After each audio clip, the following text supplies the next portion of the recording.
The ship drifted through space like a ghost. Its metal hull was twisted and burned from old battles. Inside the wreckage, something beeped softly in the darkness. A small green light flashed on and off in the empty corridors. Commander Zix-9 floated through the broken ship. His body was made of crystal that sparkled blue in the dim light. Behind him, 3 other aliens moved carefully through the debris. They wore white suits that protected them from the cold vacuum of space. "Sir, we found something," called Dr. Kellen Voss. The alien doctor had 6 arms and gray skin that looked like rubber. He was examining a door that still had power. "This section is still working." Zix-9 moved closer. The door had human writing on it. He could read the strange symbols thanks to his translation device. It said, "Emergency Medical Bay, authorized personnel only." "These humans," Zix-9 said slowly, "they have been dead for 300 years. Why does this room still have power?" Dr. Voss ran his scanner over the door. "The power source is some kind of fusion battery. Very advanced for humans. It has enough energy to run for another 1,000 years. The door slid open with a soft hiss. Cold air rushed out, filled with the smell of metal and something else. Something alive dot inside the room. Machines hummed quietly. Banks of computers lined the walls, their screens showing green numbers that meant nothing to the aliens.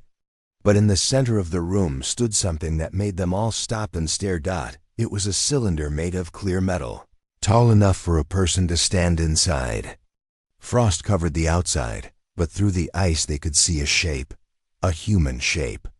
"By the stars," whispered Zix-9. "It's one of them, a real human."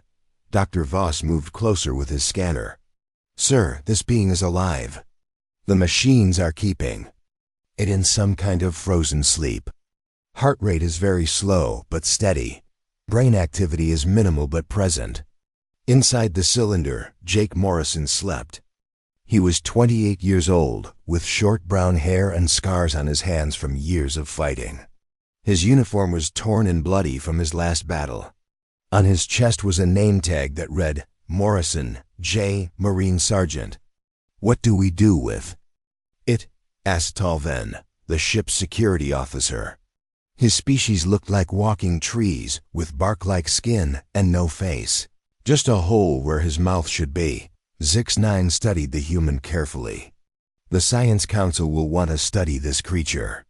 Humans were supposed to be primitive, but they fought our entire alliance to a standstill. We need to understand how they did it." "Sir," Dr. Voss said, reading his instruments, "this human has been in suspended animation for exactly 312 years. The stasis field is perfect. No cell damage at all. Can you wake it up safely?" "I believe so. The human medical records are still in the computer. I can follow their own procedures." Zix-9 made his decision. "Do it, but carefully. We don't know how dangerous this creature might be." Dr. Voss began working on the controls. The other aliens stepped back, their weapons ready. They had all heard the stories about humans. How they never gave up. How they fought like demons even when they were dying.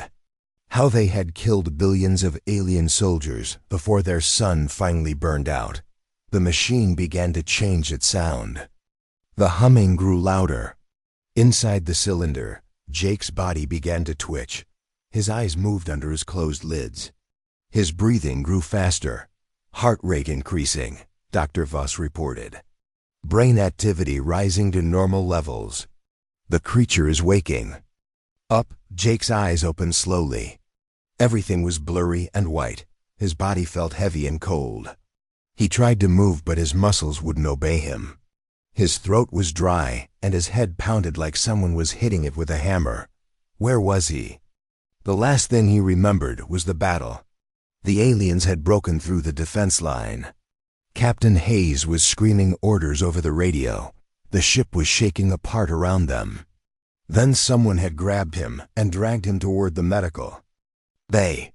After that, nothing. The blur in front of his eyes began to clear. He saw shapes moving around him. Strange shapes that didn't look human. His training kicked in, and he tried to reach for his weapon, but his arms wouldn't move properly. "Easy." "Creature," said a voice. It sounded like crystal breaking. "You are safe. Do not try to move yet."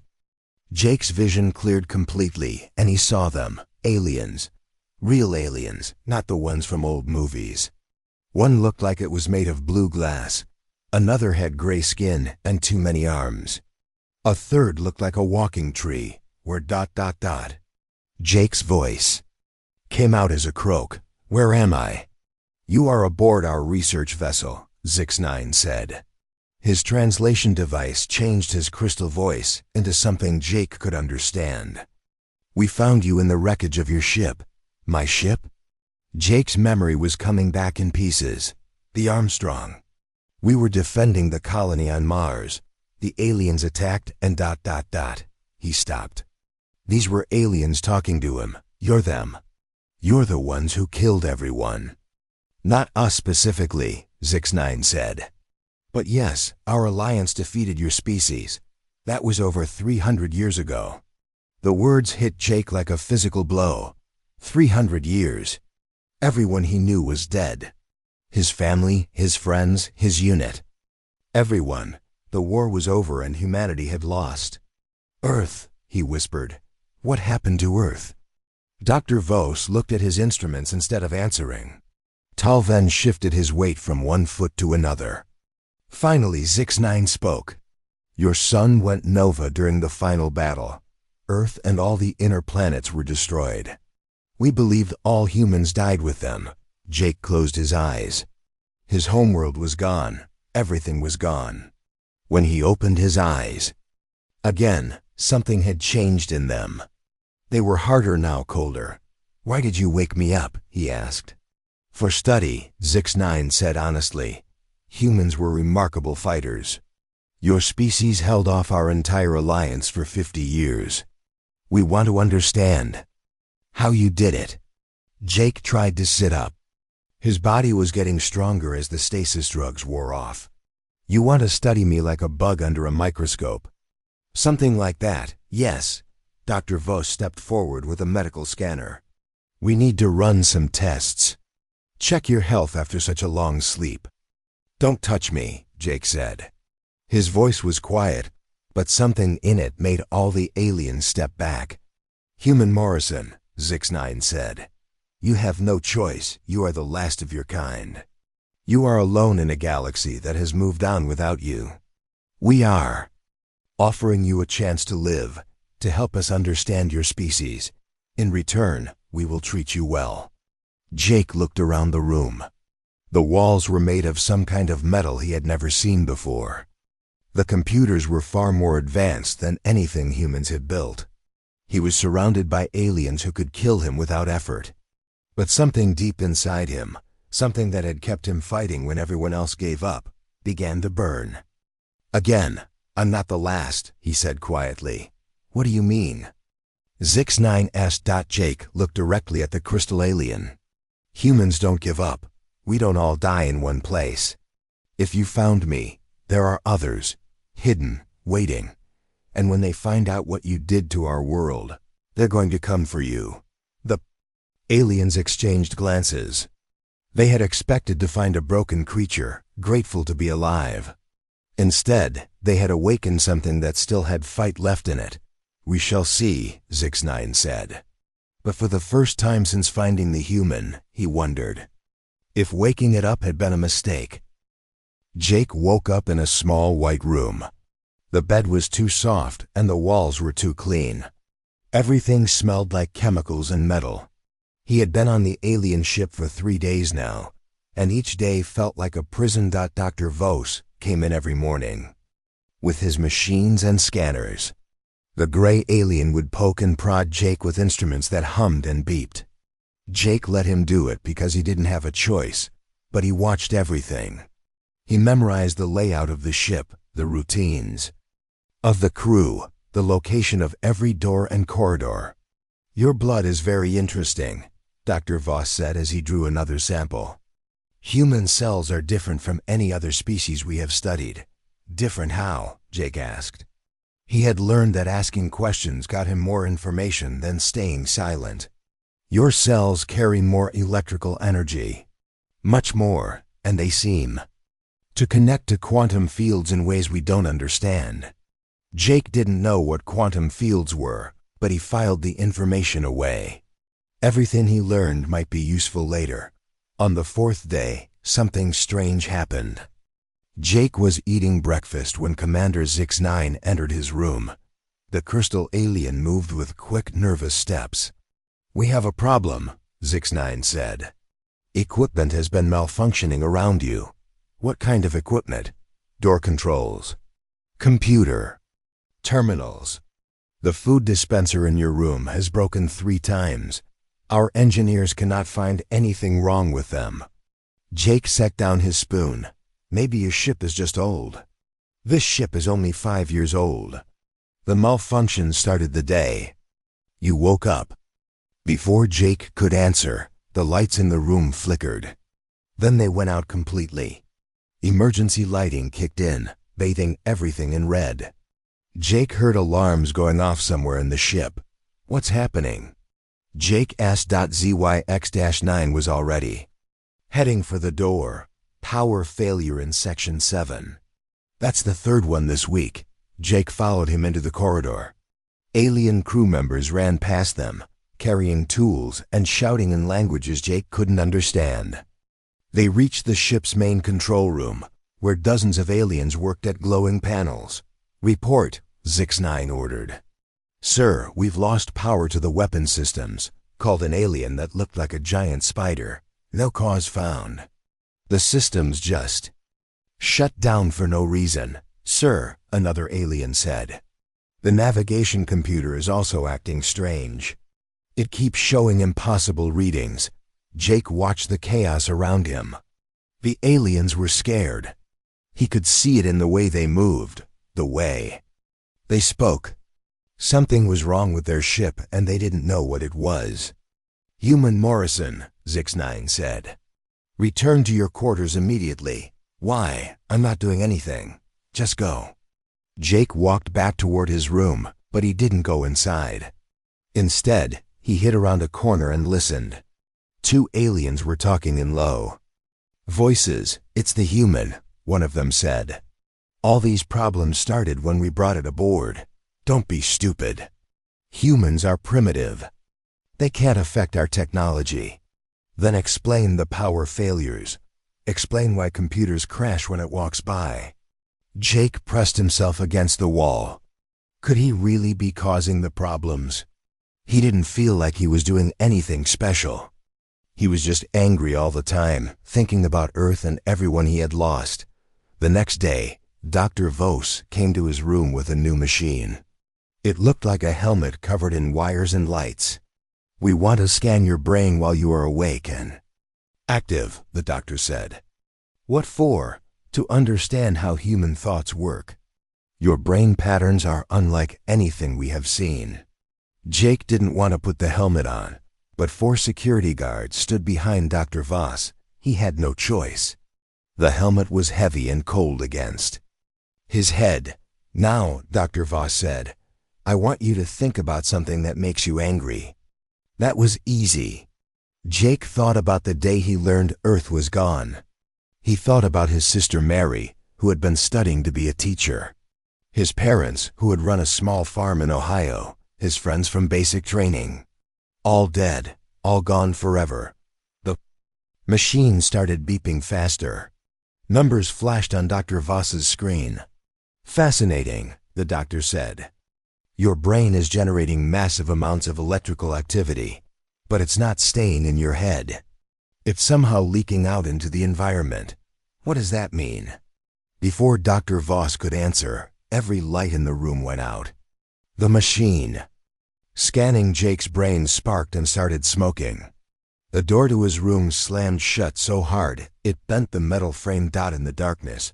Jake heard Dr. Vos make a sound of fear. When the emergency lights came on, the alien doctor was backing toward the damaged door.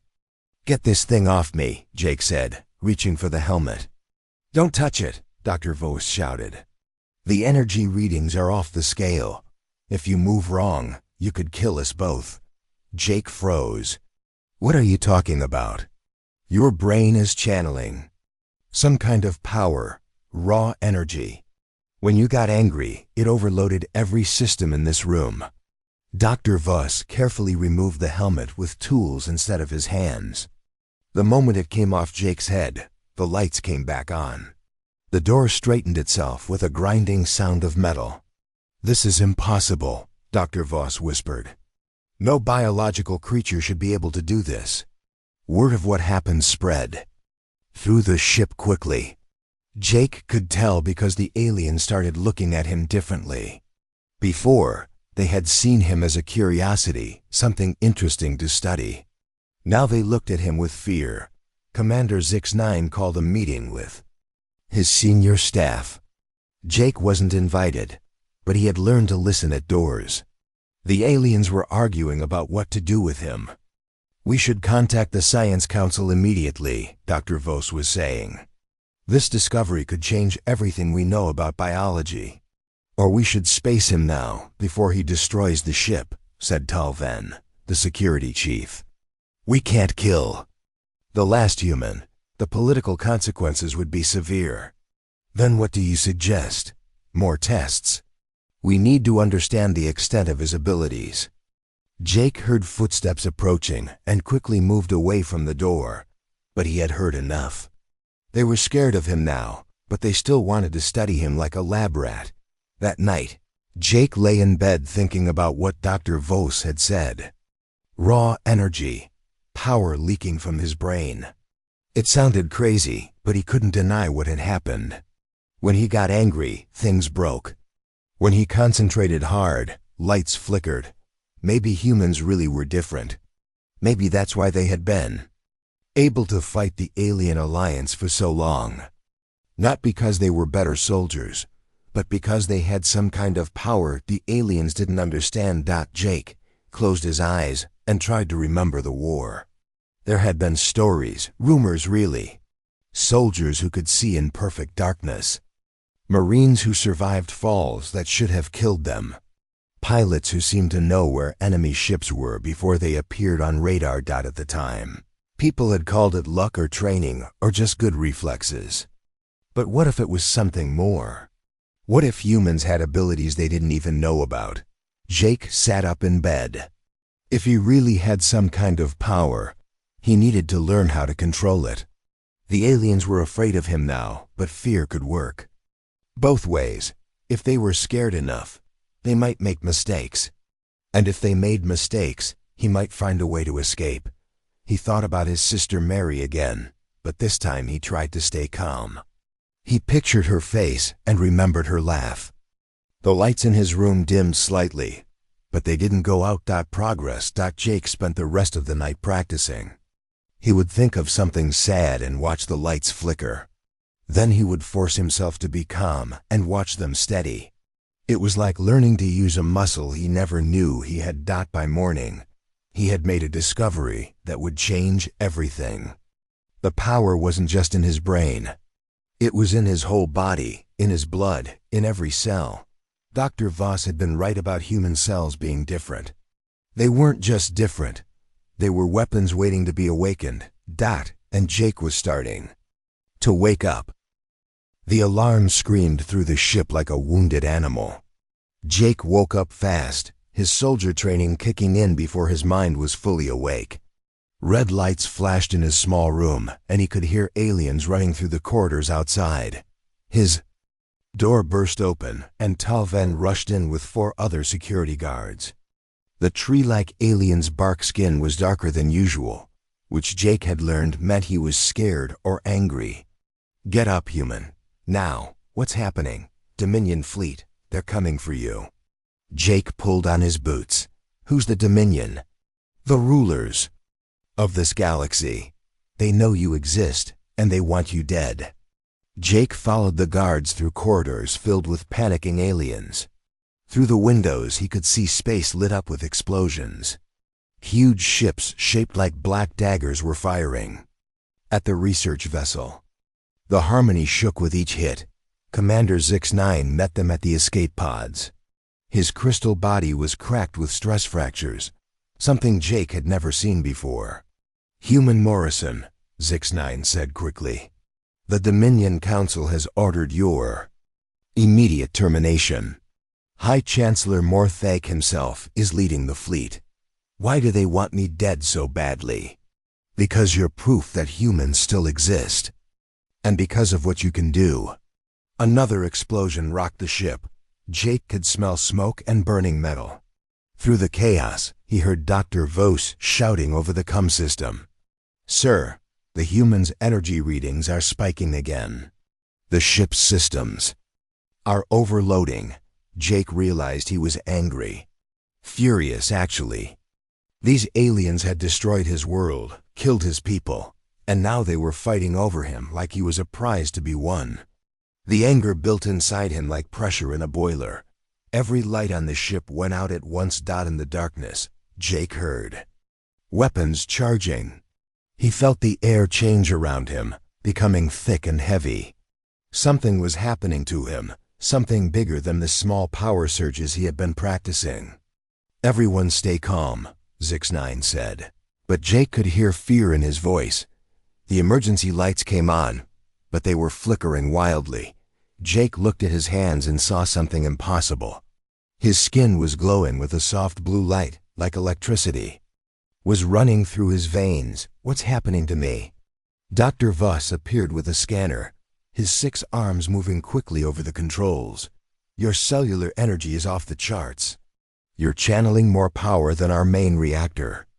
Before anyone could say more, the wall exploded inward. Black armored soldiers poured through the hole, their weapons already firing. Jake dove for cover as energy bolts filled the air. "Kill the human," one of the soldiers shouted. "By order of the High Chancellor." Jake rolled behind a broken piece of machinery.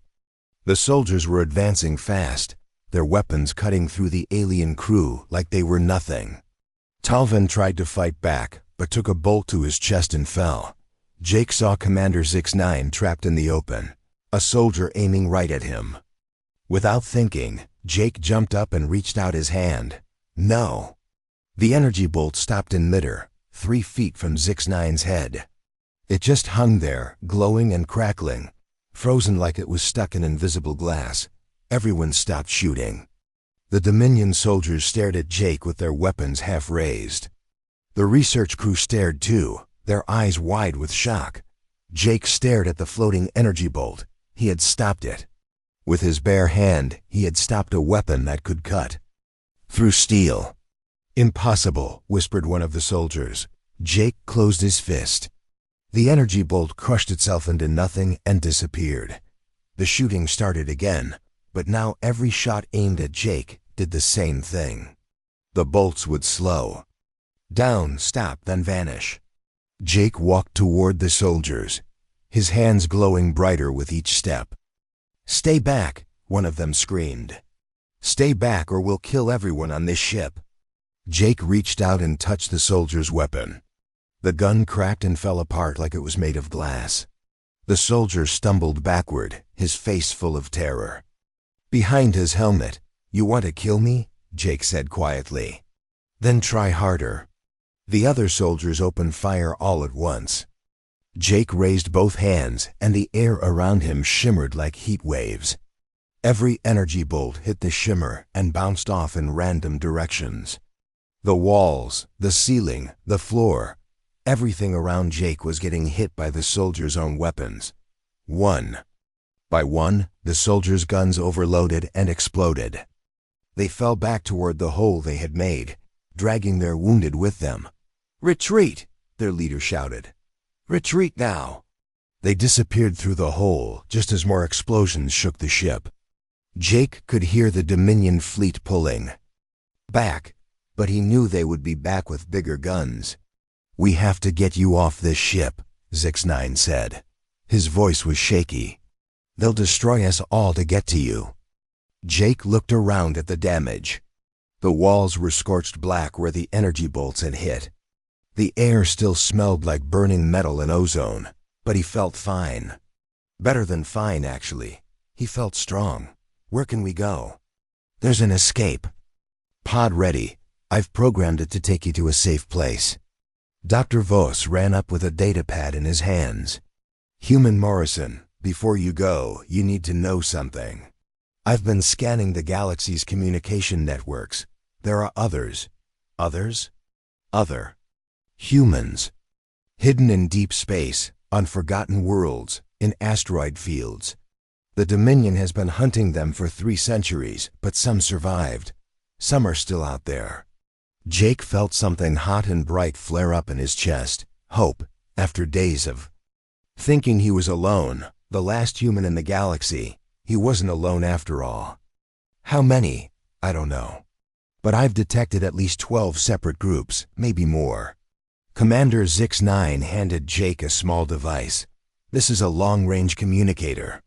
It's set to frequencies that humans used during the war. If any of your people are listening, you can contact them. Jake took the device and clipped it to his belt. Why are you helping me? Because I was wrong, Zix-9 said. We thought humans were just another primitive species. But you're not. You're something new. Something the galaxy has never seen before. And because, Dr. Vos added quietly, what we did to your people was wrong. Some of us have always known that. The ship shook again, harder this time. Through the windows, Jake could see the Dominion fleet regrouping for another attack. Go, Zix-9 said. Now, Jake ran toward the escape pod, but stopped at the doorway. If you're right, if there are other humans out there, what happens when they find out what the Dominion did to Earth? Zix-9's crystal body flickered with nervous light. I think the galaxy is about to find out why your species scared us so much. Jake climbed into the escape pod. As it launched away from the dying research ship, he looked back at the Dominion fleet. Dozens of massive warships hung in space like hungry predators.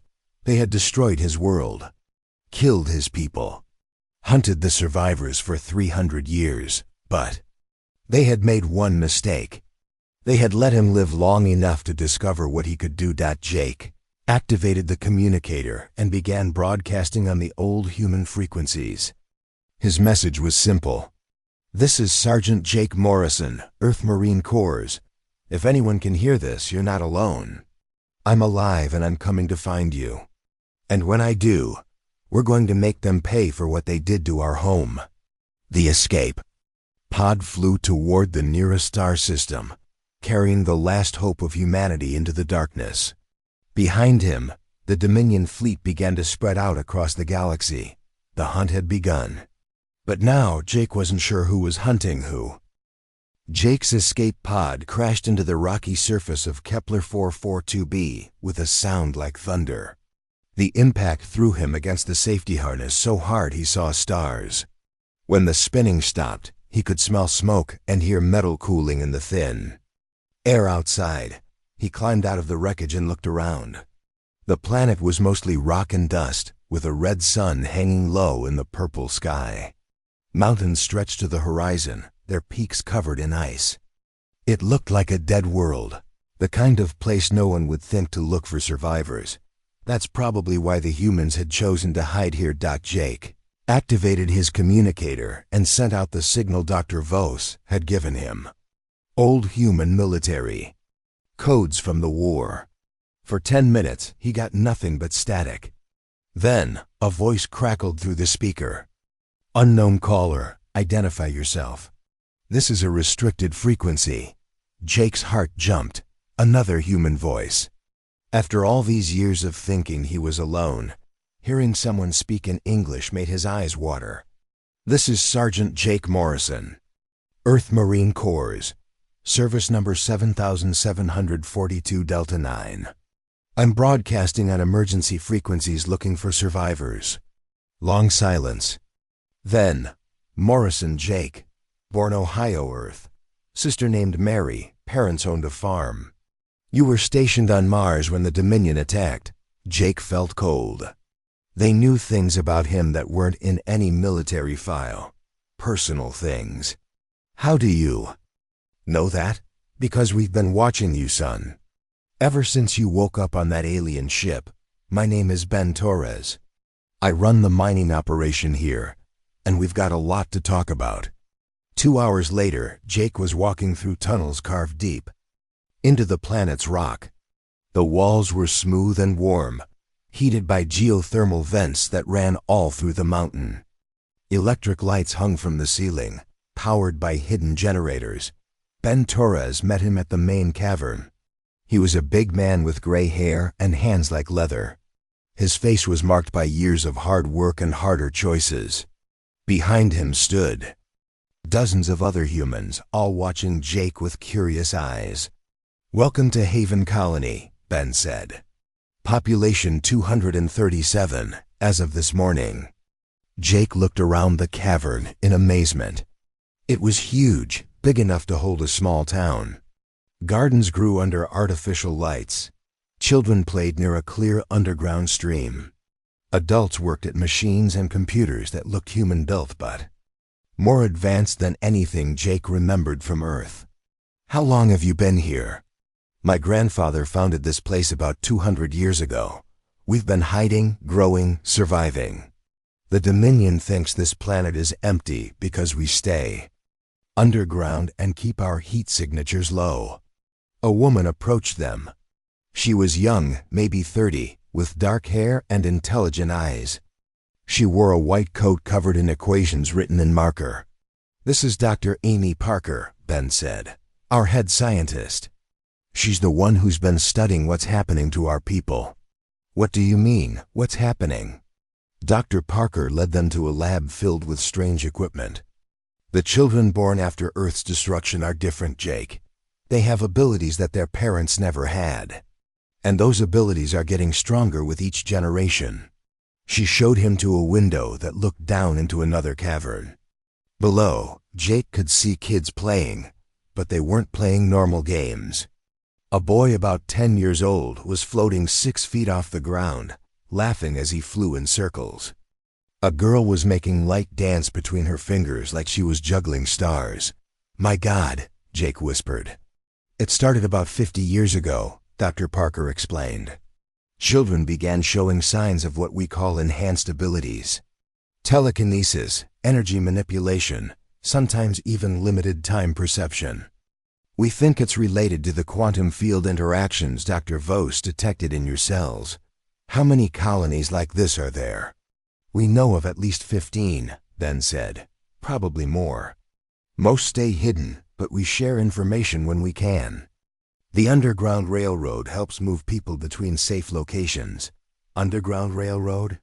Alien sympathizers. Species that oppose the war against humanity. They've been helping us survive for 3 centuries, moving supplies, sharing intelligence, keeping us hidden from the Dominion. Jake watched the children play with powers he was only beginning to understand. "The Dominion is hunting me. They know I exist now. It won't be long before they find this place too." "We know," Ben said grimly. "We intercepted their communications. High Chancellor Morthak has declared a state of emergency. He's mobilizing fleets across the galaxy to hunt down every human survivor." Dr. Parker pulled up a star chart on her computer. Red dots marked minion fleet positions. There were hundreds of them, spreading out from the core worlds like a disease. "They're calling it Operation Final Dawn," she said. "Complete genocide this time. No survivors, no prisoners." Jake felt that familiar anger building inside him. The lights in the lab flickered and several computers made worried beeping sounds. "Easy," Ben said. "We felt that energy surge all the way down in the main cavern. Your power is impressive, but you need to learn control. Who can teach me that?" "Master Shun Liu. He's been studying human abilities longer than anyone. But first, there's someone else you need to meet." They walked deeper into the colony, past workshops where people built weapons and equipment, past schools where children learned math and history and how to hide from aliens who wanted them dead. Finally, they reached a sealed door marked with military insignia. Inside was a medical bay, much like the one Jake had woken up in, but this one was human-built. And in the center, another cryogenic chamber was powering down. "We got word you were coming," Ben explained. "Figured it was time to wake up someone who could help you understand what we're really fighting for." The chamber opened with a hiss of cold air. Inside was a woman in a Navy uniform, her gray hair cut short, her face stern even in sleep. As she woke up, Jake could see the kind of presence that made people follow orders without question. "Admiral Kate Williams," Ben said as the woman sat up slowly. "Meet Sergeant Jake Morrison." Admiral Williams looked at Jake with sharp eyes that missed nothing. "Marine, huh? Good. We're going to need fighters for what's coming." "Ma'am, with respect, what exactly is coming?" Williams stood up and walked to the star chart Dr. Parker had been showing them. She studied the red dots marking Dominion positions. "War, son. Real war this time, not the defensive action we fought 3 centuries ago. The Dominion made a mistake when they let you live long enough to discover what you could do. Now they're scared, and scared people make bad decisions." She pointed to several systems on the edge of the galaxy. "We have nearly 10,000 humans scattered across 47 hidden colonies. Most don't know the others exist. Most think they're alone. But if we can bring them together, unite them under a single command ... you think we can fight the entire Dominion?" Jake asked. Williams smiled, and it wasn't a nice smile. "Son, you stopped energy weapons with your bare hands. Our children can fly and manipulate matter with their thoughts. Every human survivor has abilities that would take alien technology centuries to replicate." She walked over to Jake and put her hand on his shoulder. "The question isn't whether we can fight them. The question is whether we can do it without becoming the very monsters they say we are." Dr. Parker's computer started beeping urgently. She checked the readings and her face went pale. "Admiral, we have a problem. I'm detecting massive energy signatures approaching the system. Dominion dreadnoughts, at least 50 of them." Ben cursed under his breath. "They found us."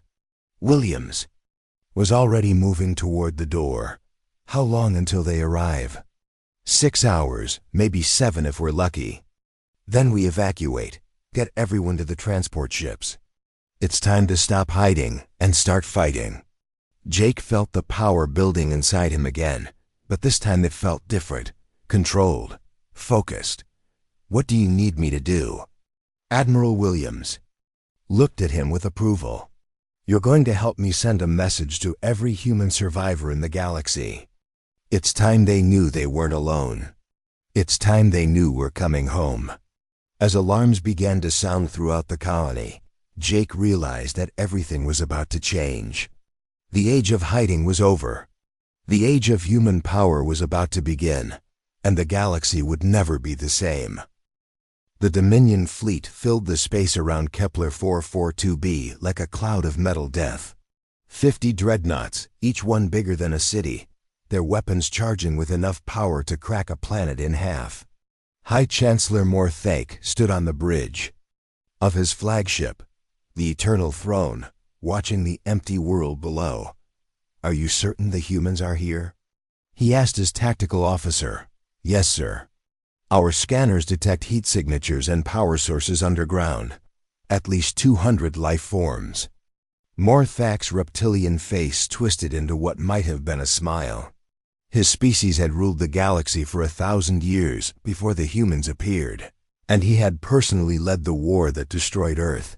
The memory of human soldiers who never surrendered, who fought until their last breath, still gave him nightmares. "Begin bombardment. I want every inch of this planet sterilized." Deep underground, Jake stood in the colony's command center watching the fleet overhead. Admiral Williams was coordinating the evacuation, her voice calm and steady as she gave orders. Transport ships were launching from hidden tunnels, carrying families to safety. "Sir," Dr. Parker called out, "I'm reading massive energy buildup from the Dominion ships. They're going to start bombing the surface." Jake closed his eyes and reached out with his new abilities. He could feel the alien ships above like dark spots against the stars, so many of them, too many. "Admiral," he said, "the evacuation ships won't make it. Those dreadnoughts will shoot them down before they clear the atmosphere." Williams looked at the tactical display. Jake was right. The Dominion had positioned their ships to block every escape route. "Then we fight," she said simply. "With what?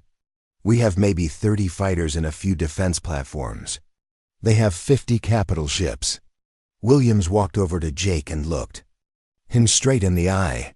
"We have something they don't understand, something they've never faced before." "What's that?" "You." Jake felt cold fear run down his spine. "Admiral, I'm just one person.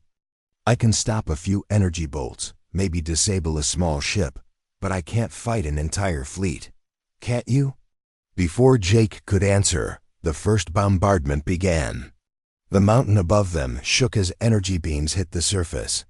Rocks fell from the ceiling and the lights flickered. Children in the evacuation area started crying. "Jake," Admiral Williams said quietly, "do you remember what Dr. Parker told you about the children? About how their abilities are stronger than their parents?" "Yes. You're not like the children born after the war. You're from the original human stock, from before we started evolving. But you've been exposed to 300 years of quantum field radiation while you were in cryo. Your cells have been changing, adapting, growing stronger." Another bombardment hit. This time, part of the tunnel collapsed. Jake could hear people screaming in the distance. "What are you saying?" "I'm saying you might be the most powerful human who ever lived. And it's time to find out." Jake looked around the command center. At Dr. Parker frantically trying to coordinate the evacuation. At Ben Torres helping wounded civilians. At Master Chen Liu leading a group of children to safety. These people had survived for 3 centuries by hiding, by running, by staying small and quiet. Not anymore. Jake walked to the main elevator that led to the surface. "Where are you going?" Admiral Williams called after him to send a message. The elevator ride to the surface felt like it took forever. When the doors opened, Jake stepped out into a world of fire and destruction. The red sky was filled with energy beams and falling debris. The air smelled like burning rock and ozone. He looked up at the Dominion fleet and felt something change inside him. Not anger this time. Something bigger. Something that felt like the power of stars. Jake raised his hands toward the sky and reached out with everything he had. On the bridge of the Eternal Throne, High Chancellor Morthake was watching the bombardment with satisfaction when every alarm on his ship started screaming at once. "Sir," his tactical officer shouted, "massive energy surge from the planet's surface.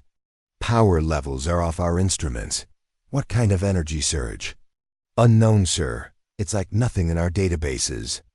Morthak looked at the main screen and saw something impossible. The energy beams from his fleet were slowing down. Not stopping, but moving through the air like they were pushing through thick liquid. "Continue bombardment," he ordered. "Sir, our weapons are losing effectiveness. Something is interfering with the particle streams." On the planet's surface, Jake felt the power flowing through him like a river of light. He could see the energy beams coming down from the ships above, and with just a thought, he changed their direction. Instead of hitting the ground, they curved away into empty space. But that wasn't enough. The evacuation ships were still trapped. His people were still in danger. Jake reached deeper into his power and found something he hadn't known was there. A connection to the very fabric of space itself. He could feel the gravitational fields around the planet, the magnetic lines of force, the quantum fields that held reality together, and he could change them. High Chancellor Morthak watched in horror as his fleet began to drift apart. Not from any external force, but because space itself was changing around them. Gravity was pushing his ships away from each other. Magnetic fields were interfering with their electronics. "Sir, we're losing formation. Navigation systems are malfunctioning across the fleet." "How is this possible?" "Unknown, sir. It's as if the laws of physics are being rewritten." On the surface, Jake spread his arms wide and felt his consciousness expand. He could sense every ship in the Dominion fleet, every alien crew member, every weapon system. And he could control all of it. With a gesture, he shut down the engines of half the fleet. With another thought, he scrambled their communication systems. Energy weapons overloaded and exploded. Shield generators failed in cascading failures across dozens of ships. "Retreat!" Morthak screamed into his communicator. "All ships retreat." Immediately, but Jake wasn't done. As the Dominion ships tried to flee, he reached out and grabbed them with invisible hands made of pure force. 50 massive dreadnoughts stopped moving, as if they had hit a wall. "You want to finish what you started 300 years ago?" Jake's voice somehow carried across the vacuum of space to every alien on every ship. "Then come and finish it." He squeezed his fists and watched as the mighty Dominion fleet crumpled like paper. Not destroyed, but disabled. Weapons systems dead, engines cold. Life support failing. In the command center below, Admiral Williams and the others watched the tactical display in stunned silence. 50 red dots representing enemy ships had just turned gray. "Offline, powerless." "My God," Dr. Parker whispered. "He did it. He actually did it." Jake walked back into the command center an hour later. His hair was white now, changed by the massive energies he had channeled. His eyes glowed with a soft blue light that would never fade. "The fleet is disabled," he said simply. "Their crews are alive, but their ships are dead. We have maybe a day before reinforcements arrive."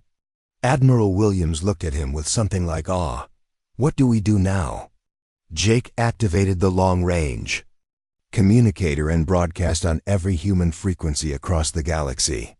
When he spoke, his voice carried the power he had discovered, reaching out through space to touch the mind of every human survivor.